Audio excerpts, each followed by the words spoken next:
other row, goes to the right side. Look to the other row, look to the other side. So somehow, when they switched the rows between my row and the other force, and I snuck out behind it, he didn't notice, and I went to the right place, back to the camp. Another time in the selection, what they did was, when I went out to the line to line up, we hid in the latrines, in the bathrooms. So they kept counting. So someone else ran over to me and said, come right back because you're counting now. So I went back and they didn't notice me that I snuck into the line, but they were counted already, and that's how they didn't notice me. And this I went there. One morning, in Auschwitz, the people who brought food to the barracks, and my father happened to be one of the ones who carried the food to the barracks. So we happened to notice it. And he had noticed, he recognized us. I recognized him because he was all shaved and clean.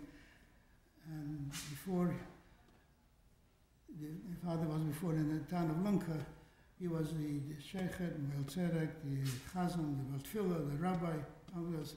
So he had a long beard. By the time we came to Auschwitz, he will shave them off. And then when he brought us the food, for 2 days we got extra portions because he knew he was giving it to. And after a while, the third, fourth day, we didn't see him anymore. So we knew he went into labor camp somewhere in Germany. And the place where he went to was Mildorf, where my uncle had to meet him together, an uncle, my mother's brother, and he knew the day when he would die from hunger there. So we had to keep the yahrzeit. We have the exact date when his yahrzeit was. We get back to Auschwitz, and then around a short time, they made another selection. Between time, there was a Weizsäcker Dayan was there in the camp with us. He kept encouraging youth to keep warning, kept saying, fill us sometimes with us. He had a chauffeur. Somehow I don't know where we got it from, but we heard one tequila, and then everybody had to change around. And the second day of the Shoshana, they made a selection again. This time they put up a pole. You had to be above the pole to survive. I just made it at the time. And then between Shoshana and Kippur, we transported 260 children, took out on a transport into Germany. Went to a camp called Kaufering Lager 4. And from there they took us in trucks. We went into trucks or in wagons to the German farmers to help keep the crops. And during the time we got good food. They gave us meats, all kind of things, but we only ate the potatoes. Tried not to eat the meat. And this happened for about 3 weeks, 4 weeks. Then since it got started getting cold, so everything was picked up already. So we were transferred to another camp called Bayern, which is also in Bavaria, which the Germans built underground tunnels to keep the rockets. They were working on a new rocket called F4, V4. The rocket was supposed to be shooting straight into Britain from Bavaria. And that's we dug the lines and took up poles and cut out lines and with hacks, cut out the roads, slept around the cement in the barrels. In the meantime, it was getting colder and colder, and I had lost one of my shoes. I couldn't get it replaced. So around November, December, I got frostbitten. And I was put into a block that was called Schonen block, which means they put you in there to let you die.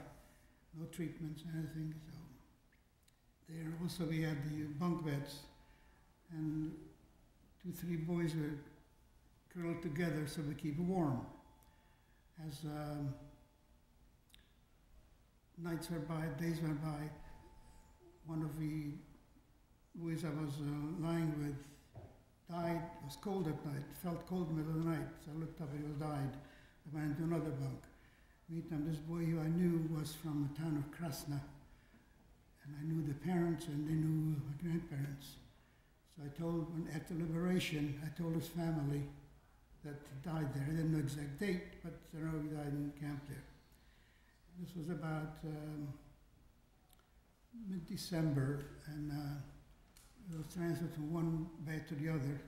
About three or four people died since I left. I changed the partners to keep warmer. And, the block eldest, the head of the block, was a Jewish person also who spoke Yiddish, and he gave me some extra food, and he tried to stay alive, keep walking, stand up, keep walk, because if you don't stand up, they're going to take you away. So this was up until December. In January, they liquidated that camp, and everybody was taken to Dachau. Again, the Jewish leaders in the block told me, make sure you stand up, let somebody help you walk. You got to walk into the, walk out of the train and into the camp. You got to walk, you got to walk. So I stood and walked. Two people helped me walk. When we got into the camp, again, they made a selection here, there, and the person saw who I couldn't walk anymore, so he said, you go to the hospital, the Dachau hospital. I got into the hospital. That's where I was separated from my brother, older brother, and I was lying there and read, and all of a sudden they picked me up, took me into the OR, and I didn't know what was going on. I was like half unconscious. And there were two doctors, one French Jewish doctor and a Jewish doctor in the Warsaw hospital. They amputated up to my middle tarsus, both feet, both toes, up to half the foot. And I didn't know all what happened. I was knocked out. No anesthesia, they just knocked me out. And when I woke up, I felt wet at my feet. I was lying crouched up with my knees up. I couldn't be standing so much. So excuse me, can I get a chair? Very hard standing.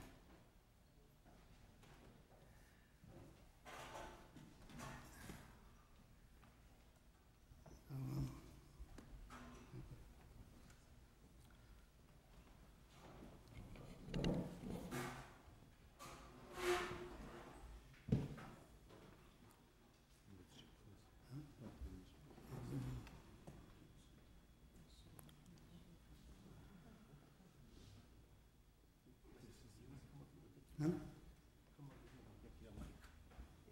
Okay.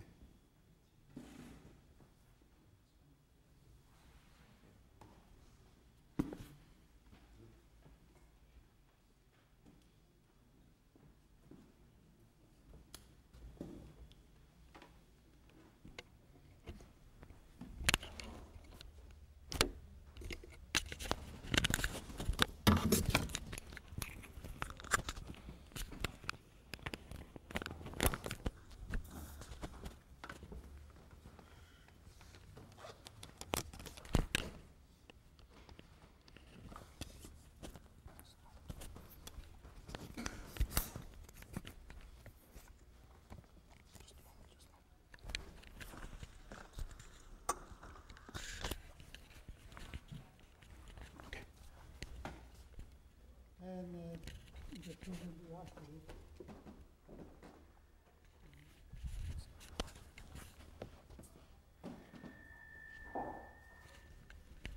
One of those involved in the surgery. Three other inmates.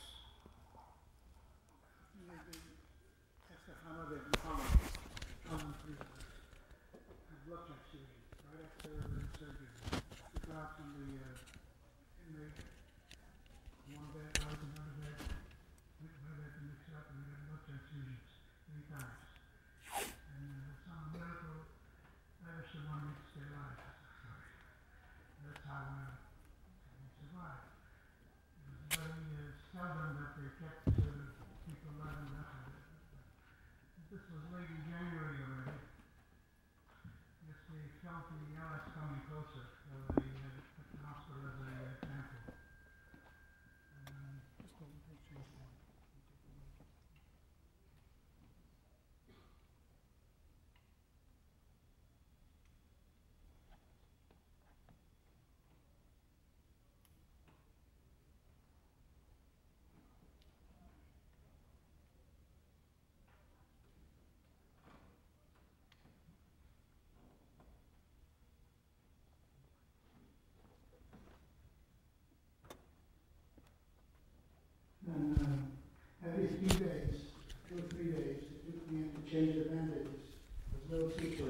open wounds.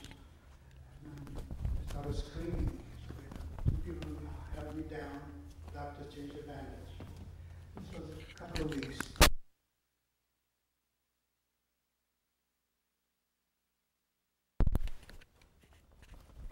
Somehow, my brother found out I was in the hospital. He was in the other area.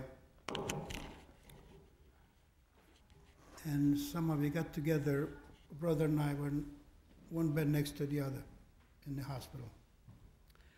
This was went on till around, we didn't know exactly what day it was, but somehow we found out it was Pesach time. So they gave us portions of bread and soup every day. We decided not to eat the bread because it was Pesach. We took the bread and put it at the end of the bed. And figured after Pesach was there, we'll eat it. So meantime, after Pesach came, there was no bed. No chash of Chametz Pesach. So everything is hashgacha, comes from Hashem. Alles. And on the April 29th, in 1945, that's when the Americans liberated Dachau. I was transferred to an army hospital because I was weighed 27 kilos, and I was not quite 15 yet. And there is a couple of months, about 3 or 4 weeks in there, I got my strength back. I started walking. I said to the doctor, give me crutches to walk.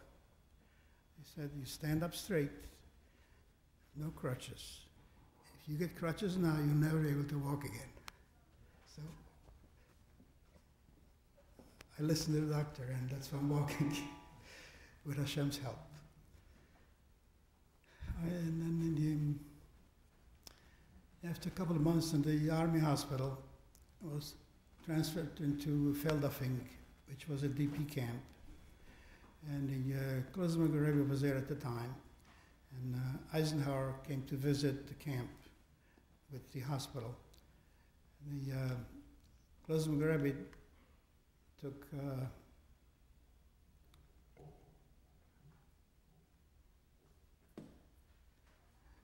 bread and salt, went to greet Eisenhower as a liberator. And everybody started Jewish life again. They got me Pirot film, I know how it came from, and started arrange for kosher food to be brought into the hospital. So the kosher food was peanut butter and jelly and sardines. There was no shechita yet. After a while, the Klozmer Rebbe went to the camp in Fernwald, where he gathered a lot of the Jewish children, a lot of children, anybody wanted to be religious, came. They made a kosher kitchen, made a kosher, they made a bit of medrash, and an oven there. And the first Rosh Hashanah, the Klozmer Rebbe was saying the tefillos mostly by heart. Everybody was sitting there. And the crying. Excuse me.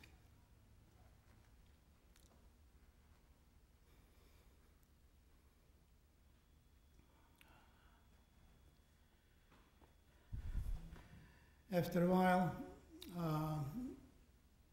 an uncle found us, my mother's brother. He asked Klozmer Rebbe, he should watch us. He knew our family. And then later on,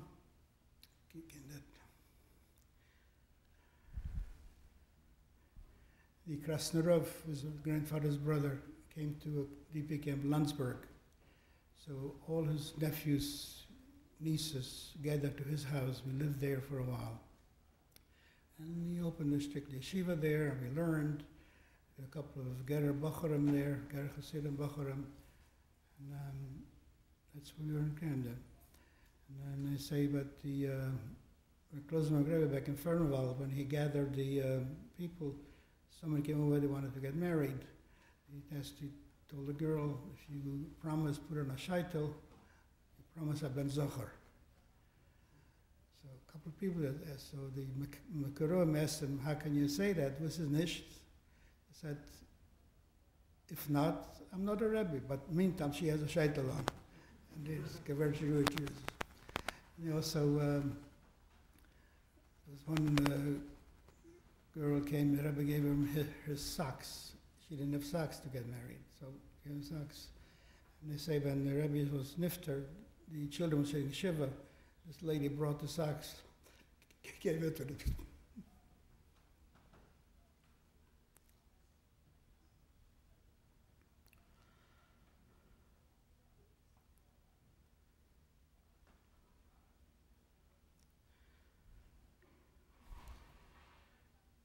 Okay, later in that year,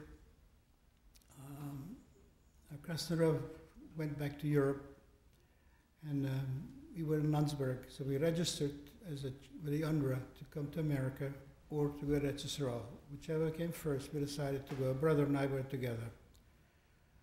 So notification came that the UNRWA made a transport of children from various countries, and they brought them to America. So we were taken to a resort place called Prin. It was a Strand Hotel. We stayed there about 3-4 weeks, and again, kosher food was peanut butter and jelly, sardines, and around beginning of December or late in November, we took us for transport to Bremerhaven, to Germany, to the port to come to America. It was approved by the UNRWA, and Mrs. Roosevelt was the organizer. Children under 16 were there. And a couple of older children got into also, but we put in our right birthdays afterwards to change it from the Auschwitz records. Incidentally, I spoke to a group of professional firefighters, policemen. They told them I was from Auschwitz, so the instructor researched documents at the Yad Vashem with my name on it. They have all the documents recorded, registered. They arrived at Auschwitz, they left Auschwitz, they left the Kabul, they went to Dachau, they went to the hospital. Everything recorded. And they have all the names of the ship that we came on. It was a Marine Marlin.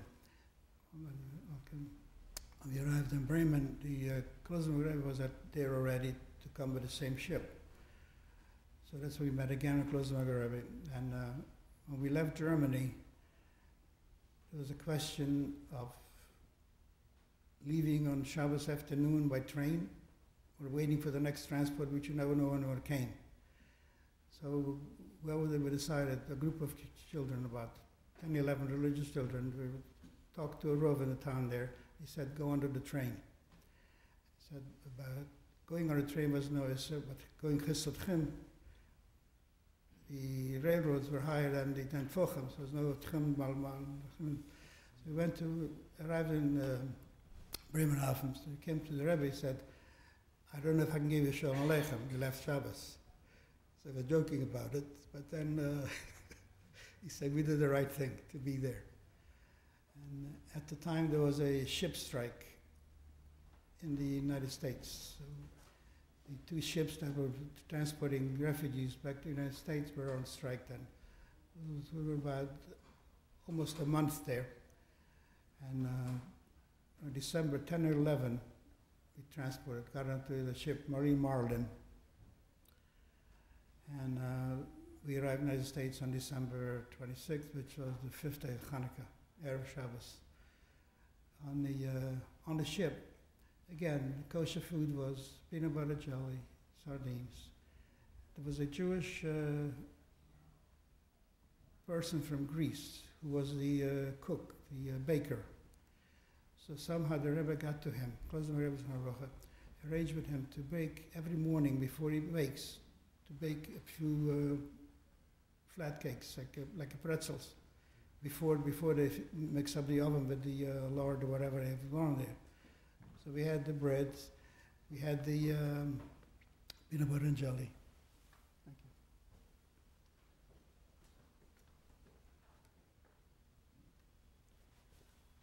you. And on the ship, and it's an army transport, so the bunks were one on top of the other. There was another boyfriend of mine was on top of him. Every morning he would tap him up, wake up, got Nagelwasser. Every child, we had about 11 kosher children there. big niggle was at everybody. And this was a couple of days. One day, a friend and I decided to go up on deck. It was warm down the lower deck. So we were on top of the deck. It got cold, so we hid into blankets. And the rabbis couldn't find us. He says, where are the two children? Where are our children? He was caring for us like a father.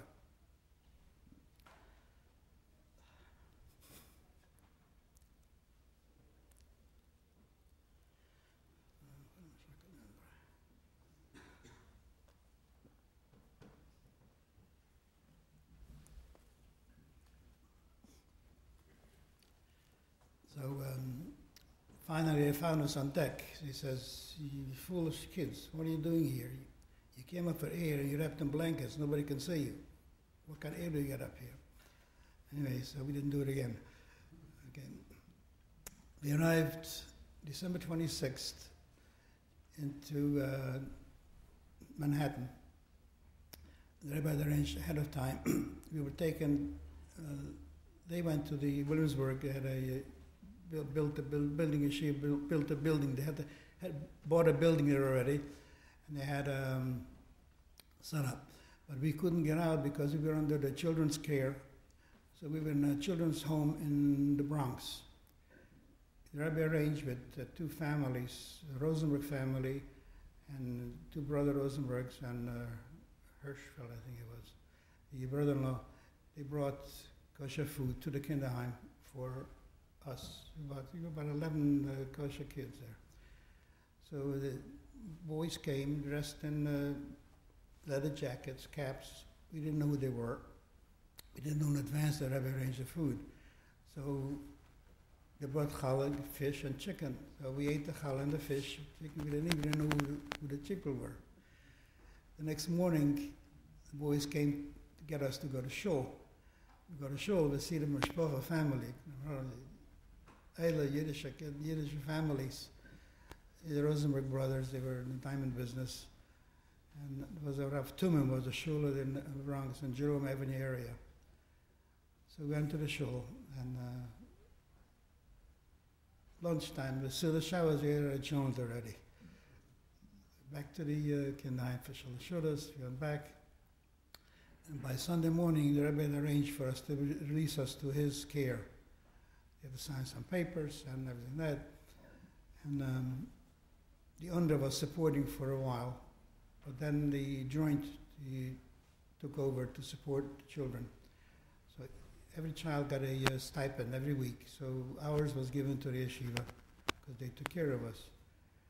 And the rabbi was in charge there. He had a building on South 5th Street, a 3-story building. First floor was a medrash. The basement was the kitchen, food. The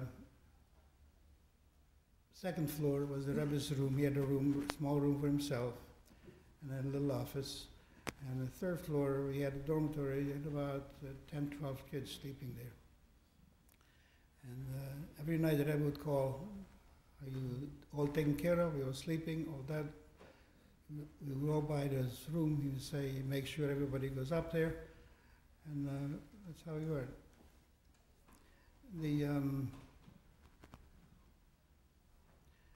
One night, in the winter night, there was upstairs. There was a little kitchen and 3 bedrooms. So the kitchen was used to put up our coats. One night, late at night, somebody came in, took off his coat, put it on a gas range. Somehow the gas got opened, and I was sleeping near a window, so I smelled gas. I had a little window open, little drops. I smelled gas. I woke everybody up. Someone ran down. The rabbi came upstairs. What's happened? What's going on? And 2 or 3 kids were taken to the hospital. I was okay because I was near the window. Baruch Hashem, everybody survived. Everyone was fine. Took out the gas from there. And this is what daily life in yeshiva. We were there, and I had rabbi arranged for the Torah with us. Somebody came over to learn English with us every afternoon, 3 times a week, and that's how we picked up some English. And later in this was in December, January, February, and I had pains in my feet. I couldn't walk straight, couldn't walk right. So I got into hospital for corrective surgery. At the hospital, the social worker, since I was not 16 yet, so he had bring a book to learn, to teach me English. He gave me a dictionary. Every day you learn 10 words. So I picked up some English better than all the rest of us. So, and everything was fine. Baruch Hashem, everyone was well. And back to the yeshiva. Our yeshiva was Aaron Yehuda Wilner. And he would give a shir every day. Rebbe would give a shir once a week. In the morning, we learn Gemara.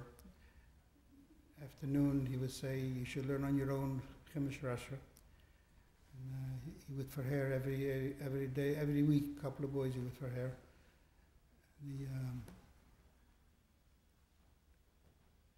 Then later on, that year, 2 years later, I think, the Rebbe got married, the Nitra's daughter. We all went to the Nitra Yeshiva, the Chassan was there. And we came back, we got an apartment for the Rebbe, got an apartment, not to the Yeshiva Chorb anymore. So every Friday afternoon, they would give a shir before Mincha. And a couple of boys went over all the time. Just continued the Yeshiva life for a while, and then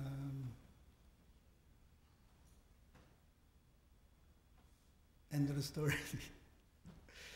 Baruch Hashem, then later on, he came to a friend of ours, got married to a Baltimore girl, came to visit Baltimore, and then we found a girl, Baruch Hashem, and we lived ever after here.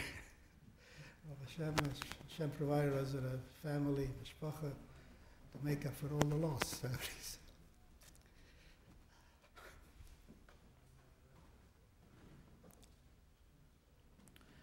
We say every child born under on Hitler and the Germans, they wanted to erase the Jewish race, rebuilding it up.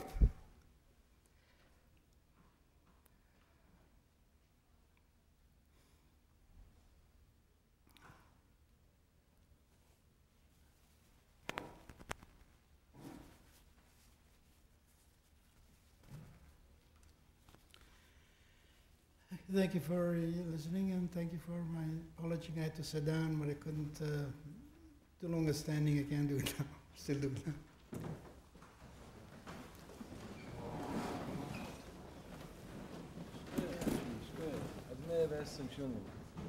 Sapri, Acho, in Bund, mit Beleg, die Gesinntheit.